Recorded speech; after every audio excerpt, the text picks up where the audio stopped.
See you later. Anang mensahe ni Charlene kay Caleb nang mabasa niya ang text nito. Isang simpleng K lamang tinugon niya rito. Bandang 6:00, tinawagan na niya ito para sunduin sa condo unit nito. Nakapulang bestida si Charlene at nakapusod lamang ang hanggang balikat nitong buhok. In fairness, napakaganda nito at napakalakas talaga ng appeal. Kung bubuksan niya ang kanyang puso, hindi naman imposibleng umibig siya kay Charlene. Hindi naman siguro masama ang 13 years gap ng edad nila. Dahil kung mukha lang naman ang pagbabasehan, ay di naman mahahalatang matanda siya rito ng 13 taon. You look gorgeous on your new haircut, by the way. Malambing na sabi sa kanya ni Charlene nang humalik ito sa pisngi niya. Thank you, and you look stunning too, as always. Ani niya rito. Saka iginiya ito papasok sa loob ng kanyang kulay itim na Mercedes. Isang tipid ng ngiti ang sumilay sa mga labi ni Charlene. I'm so happy na nagkaroon na rin tayo ng pagkakataong magkasama, sabi nito sa kanya. Nang makasakay sila sa loob at sinimulan na niyang patakbuhin ang kanyang sasakyan, patungo sa isang mamahaling restaurant. At least we can get to know each other more. Ngumiti lang siya rito. Alam niyang gaya niya, bukas rin ito sa posibilidad na maaaring mauwi sa isang magandang relasyon ang kanilang pagkakaibigan. Why not? Gusto na niyang magmahal muli, pero handa na nga ba siya? Nang makarating sa restaurant, ay inalalayan pa niya si Charlene. Hindi na ito bumitaw sa braso niya hanggang makapasok sila sa loob. Iginiya sila ng staff sa reservation table nila. Sinalinan sila ng red wine sa baso nang mapansin niya ang pagdating ni na Dexter at Amira. Biglang nawala ang kanyang ngiti. Saktong pag-upo ni Amira ay napansin niya sa kalapit na table si Caleb kasama si Charlene. Sa dinami-dami ba naman ng restaurant na pwede sa kanyang pagdalhan ni Dexter? Bakit dito pa? Iiwas sana niya ang kanyang mga mata, ngunit nakita na siya ni Caleb at nagtama ang kanilang mga paningin. Saglit na saglit, nakita niya ang galit sa mga mata nito, ngunit maya-maya napalitan ng ngiti sa mga labi. Nagulat pa siya nang tumayo ito at lumapit sa kanila. Nakipagkamay ito kay Dexter, saka humalik sa kanyang pisngi. Maya-maya si Charlene na ang nakasunod dito. Ewan ba niya kung bakit parang sumama ang pakiramdam niya nang makita ito. Nagsiselo siya, ngunit hindi siya nagpahalata. Pinilit niyang ngumiti kahit na parang pinipiga ang puso niya ng mga sandaling iyon. It's so nice to see you again, Amira, nakangiting sabi ni Charlene. At masaya akong makilala ang boyfriend mo. Anitong bumaling kay Caleb. Maybe next time labas tayong 4. Right, Caleb? Napansin niyang bahagya pa nitong hinawakan ng braso ni Caleb. Gusto tuloy niyang tanungin ang mga ito kung may relasyon na ba ang mga ito. But of course, hindi niya gagawin yun. Ayaw niyang makahalata ang mga ito na nagsiselo siya. Yeah, why not? Ani niyang napatingin kay Dexter. Nagulat naman siya nang ipatong nito ang isang kamay sa kamay niya na parang gustong sakyan ang palabas niya. That sounds fantastic. Excited na sagot ni Dexter. Saka inilapit ang kanyang tenga sa bibig nito. Basta ba, ako ang kadik ng ex-husband mo eh. May kalandi ang bulong nito sa kanya. Gusto niya itong kuritin sa sobrang inis. Magiging kahiya-hiya siya sa paningin ng dalawa kapag ngayon pa lumantad itong si Dexter. Hayaan mo, magsiset ako ng date na pwede tayong 4, sabi ni Charlene, saka na maalam na ang dalawa at bumalik na sa kanilang mesa. Parang kinukurot ang dibdib niya habang sinusundan ng tingin ng mga ito. Umayos siya ng upo para hindi mahalatang pinapatay na siya ng sobrang selos. Ngunit di siya nakaligtas sa mapanuring mga mata ni Dexter. Ano? Namamatay ka na naman sa inggit. Nakairap ang sabi nito sa kanya. Pinandilata niya ito ng mga mata. Magpakalalaki ka nga dyan. Huwag kang papahalata sa dalawang yan ha. Huwag na huwag mo kong ipapahiya dito, Dex. Aniya rito. Oo na, anito sa kanya. Bagay sila, hindi ba? Nakangising sabi ni Charlene kay Caleb. Bahagya nitong nilingon si Amira. And I think, bumata si Amira kaysa dati. Siguro dahil masaya siya sa piling ni Dexter. What do you think? Kibit palikat pang sabi nito. Hindi siya nagsalita. Alam niyang wala namang masamang intensyon si Charlene sa sinabi nito. And yet, mas lalo nitong ginagatungan ng inis na nararamdaman niya. Nakakatawa ngang di niya alam kung kanino ba talaga siya naiinis. Kay Dexter ba? O kay Amira? O sa kanyang sarili? Dahil sa dinami-rami ng restaurant na pwede nilang puntahan ni Charlene, bakit dito pa niya naisipang magpa-reserve? Heto tuloy siya, mamatay-matay sa sobrang selos na nararamdaman. Para tuloy babaliktad ang sikmura niya habang kinakain ng steak, kahit na sikat ang nasabing restaurant sa masarap nitong steak. Pasimple niyang nilingon ng dalawa. Napaismit siya nang mapansing nagbubulungan ng mga ito at nagtatawanan. Hindi man aminin ni Amira, mukhang masaya naman ito sa piling ni Dexter. Wala na nga yata siya talagang puwang sa buhay nito. It's no use kung ipipilit pa niya mga bagay na kahit anong gawin niya, wala na talaga. Wala na siyang babalikan pa. Sa bagay dapat noon pa naman alam na niya ito. Hindi nga ba hindi siya sinipot ni Amira nung gustuhin niya itong kitain sa Ireland? Ngayon pa bang may Dexter na ito? Ramdam ni Charlene na lumilipad ang isipan ni Caleb. Siya ang kasama nito, tapos ibang babae naman ang iisip nito.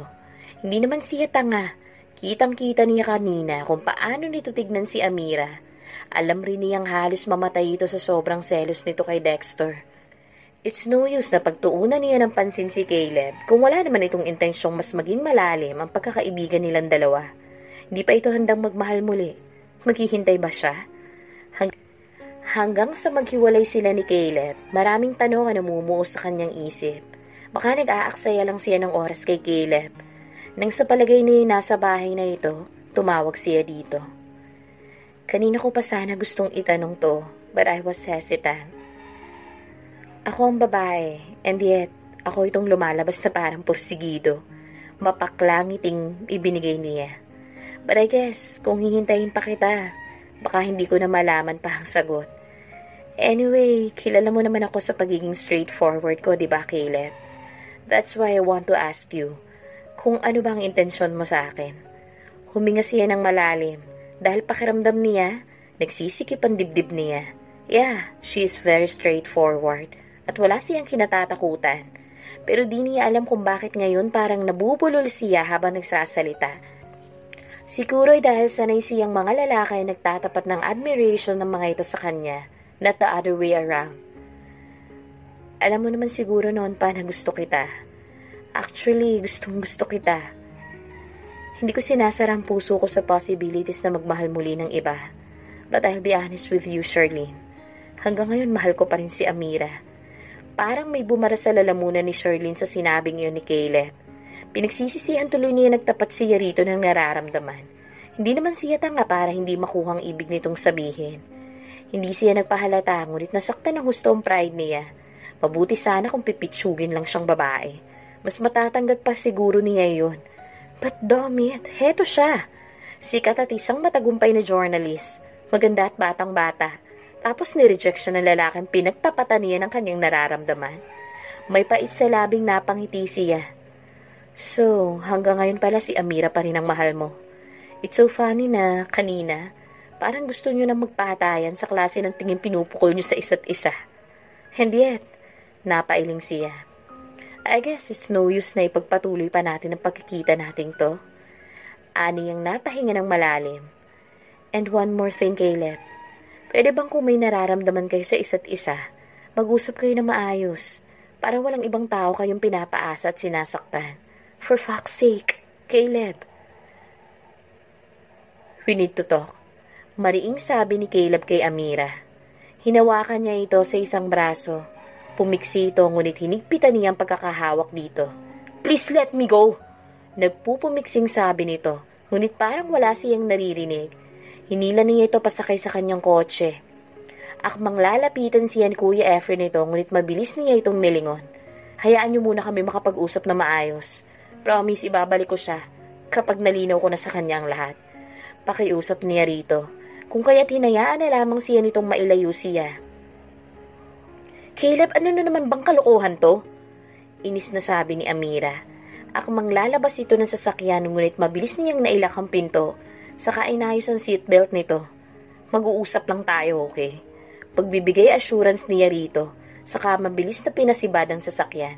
Bakit ganito? Anong klaseng pag-uusap ba to? Natatarantang tanong nito sa kanya. Kumunot ang noo nito nang ipasok nito ang sasakyan sa isang motel. Ito lang ang paraan para makapag-usap tayo nang walang makakarinig. Sagot niya nang akmang magwawala ito. And don't worry, hindi naman kita pipilitin kung ayaw mo may mangyari sa atin. Paniniguro niya rito. Mag-uusap lang talaga tayo. Walang nagawa si Amira kundi ang bumaba na lamang ng sasakyan at pumasok sa loob ng kwarto. Ngunit parang may mga dagang nagsisipulasan sa dibdib niya habang pinagmamasdan ng paligid. First time niyang makapasok sa loob ng isang motel. In fairness, disente at malinis naman ang kwarto. Siguro mamahaling motel ang pinagdalhan sa kanya nito. Napahalukip-kip siya ng maisip ang maaaring mangyari sa isang babae at lalaki sa loob ng kwartong ito. Kinakabahang nilingon niya si Caleb. This time, medyo mahinahon na siyang magsalita. Ano pang pag-uusapan natin at kailangan mo pa akong dalhin dito? Naupo siya sa gilid ng kama. Inabutan siya ni Caleb ng mineral water. Ngunit tinignan lang niya ang tubig saka umiling. Nagugutom ka na ba? Pwede tayong mag-dinner muna. Hindi ako pwedeng magtagal dito kaya kung may gusto kang sabihin, sabihin mo na. Malamig na sagot niya rito. Tumabi ito sa kanya. Ramdam niya ang mabilis na pagrigodo ng kanyang puso. Lalo pat nalalanghap niya ang pabango nito. Lumunok siya sa kakinagatang pang ibabang labi para mabawasan ang tensyon na nararamdaman ng mga sandaling iyon. Gusto niyang murahin ang sarili dahil pakiramdam niya ay nababalik na naman siya sa panahon noong mag-girlfriend-boyfriend pa lamang sila. Ganitong-ganito ang gesture ni Caleb kapag naglalambing sa kanya. Stop it, Caleb! Gusto sana niyang isigaw dito, ngunit wala namang boses na lumalabas sa bibig niya. I know this is weird. Ilang gabi na rin akong hindi makatulog. Once and for all, gusto kong itanong sa'yo kung ano na ba tayo. May panunuyo ang boses ni Caleb nang tumingin ito sa mukha niya. Nakita rin niyang piping pananabik sa mga mata nito habang tinititigan siya. Namula ang pisngi niya. Ramdam niya ang pag-iinit ng kanyang buong katawan. Umiwas siya ng tingin dahil para siyang matutunaw sa mga titig nito. Wari namang nahalata nito ang naging reaksyon niya. Mahal mo pa rin ako hanggang ngayon, hindi ba? Tanong ni Caleb na parang may nasisilayang pag-asa habang pinagmamasdan ng mga kinikilos niya. Mas lalo naman siyang nababalisa. I want an honest answer, Amira. Mahal mo pa rin ba ako? Dahil kung hindi na, kung sinarado mo na talaga ang puso mo para sa akin, promise I won't bother you again. Tatantanan na kita at tatanggapin ko na lang na di talaga pwedeng maging tayo. Now, gusto kong marinig sa'yo mismo kung mahal mo pa rin ba ako. Dahil ako, hanggang ngayon mahal pa rin kita. At wala naman na bago sa nararamdaman kong yun para sa'yo. Humaba ang nguso niya. Kaya pala nakikipag-date ka sa Charlie na yun. Ani ang hindi na napigilan ng selos na nararamdaman. And you look very happy habang kasama mo siya nung isang araw. Alam nga namang umiyak ako sa harap ninyo ng Dexter na yun.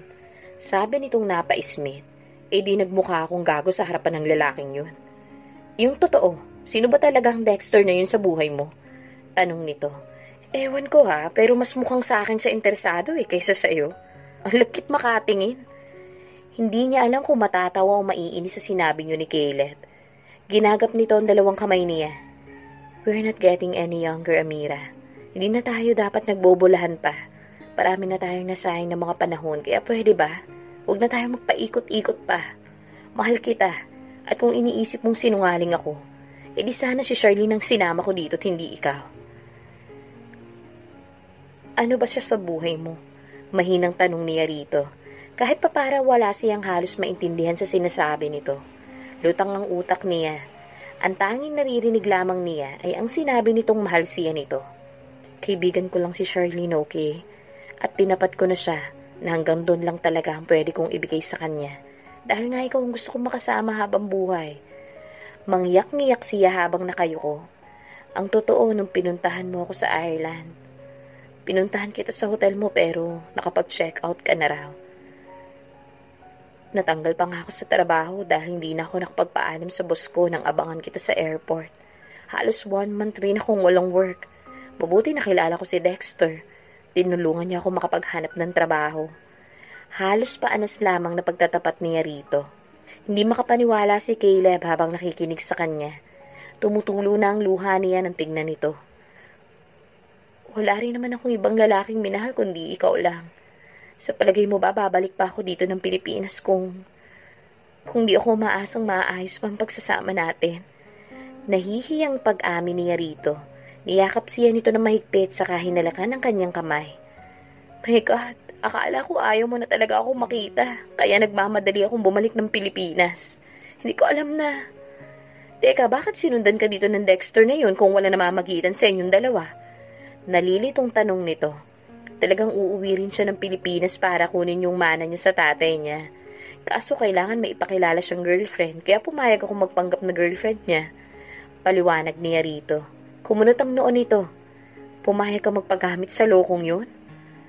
Gusto ko lang tumanaw ng utang na loob sa kabutihang ipinakita niya sa akin, Caleb. Matapat na sabi niya. At walang kami, dahil kahit kailan, hindi naman babae ang hanap niya. Saka kahit na lalaki siya, hindi naman ako mai-inlove sa kanya, no? Sumimangot ito. Kaya pala may pa-holding hands ka pang nalalaman. Ayoko na makitang nakikipaghawak kamay ka sa Dexter na yun, ha? Kahit na ano pang sabihin mo, lalaki pa rin naman yun. Tila naggalit-galitan pang sabi nito. Ikaw rin, ayoko makikita kang kasama yung Charlie na yun. Aniya rito. Hinawakan nito ang baba niya at pilit na itinaas para humarap sa kanya. Palagay mo, sa lahat ng mga pinagdaanan nating dalawa, magagawa ko pa bang ipagpalit ka sa kanya? Ilang ulit ko bang kailangan sabihin na wala na akong ibang babaeng minahal simula na makilala kita, Amira? Punong-puno ng pag-ibig na sabi nito sa kanya. Parang gripo ang mga mata niya sa pagdaloy ng luha. Ito na yung huling paiiyakin kita. Anito habang pinapahid ang kanyang mga luha. I don't want to see you cry anymore. Napayakap siya rito. Naiiyak ako sa sobrang saya. Ang tagal kong hinintay ang pagkakataong to. Humihikbing sabi niya sa lalaki. Ako rin, Amira. Mahal na mahal kita. Walang araw na hindi ako nangulila sa pagmamahal ninyong mag-ina. Nung di mo ko sinipot sa Ireland, ang sama-sama ng pakiramdam ko. Sinipot nga kita, hindi lang tayo nagpang-abot. Pagtutuwid niya rito. Nasirahan kasi ako ng sasakyan. Ang sama-sama rin kaya ng pakiramdam ko nang di kita makita. Inis na inis ako dahil ang bilis mo namang sumuko. I didn't know, I'm so sorry. Sabi nitong inilapat ang mga labi sa labi niya. Napapikit siya ng angkinin nito ang mga labi niya. Ipinikit rin ni Amira ang kanyang mga mata nang maramdaman ang mainit na halik ni Caleb na dumapo sa iba't ibang bahagi ng kanyang muka hanggang siili nito ng halik ang kanyang mga labi. Mainit at buong pagmamahal niya itong tinanggap habang patuloy pa rin ang pagdaloy ng kanyang mga luha. Binuhat siya ni Caleb at inihiga sa kama. Napakatagal rin ang panahon na nanabik siya sa mga halik nito. Nang kaisa-isang lalaking minahal niya. I love you so much, Amira. And I love you more, Caleb. At pangakong hindi na ako lalayo sa'yo kahit na anong mangyari. Sabi niya rito. Muling naghinang ang kanilang mga labi. Maya-maya bumaba ang ulo niya at hinalikan ang leeg nito. Ang dibdib nito, ang pusod nito, hanggang makarating siya sa pagitan ng mga hita nito. Promise me, this will be mine forever.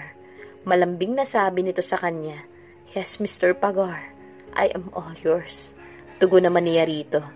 As long as you promise me na walang ibang papasukan ng sandata mong to. Napangisi si Caleb. What if may madaanan akong nakabukas at willing magpapasok? Pabirong tanong niya rito. Kinurot niya ito ng pinong-pino sa tagiliran. Yan ka eh. Lahat na lang ng babae ni entertain mo. Naggagalit-galitang sabi niya rito, saka humaba ang nguso. Kaya umasa sa'yo ng gusto si Chloe kasi masyado kang paasa. Pati si Karina. Siguro pinapaasa mo rin ng Charlie na yon. Natawa ito. Ikaw lang ito nag-a-assume ng ganyan. Kahit kailan hindi ko sila pinaasa. Alam naman ni Chloe na mula umpisa palang kapatid lang ang turing ko sa kanya. Kaya pala you kissed her on your... Amira, ilang beses ko bang sasabihin sa iyo na pinagsisisihan ko na yung mga panahon na wala akong nasa isip kundi ang paghihiganti sa iyo at sa buong pamilya mo.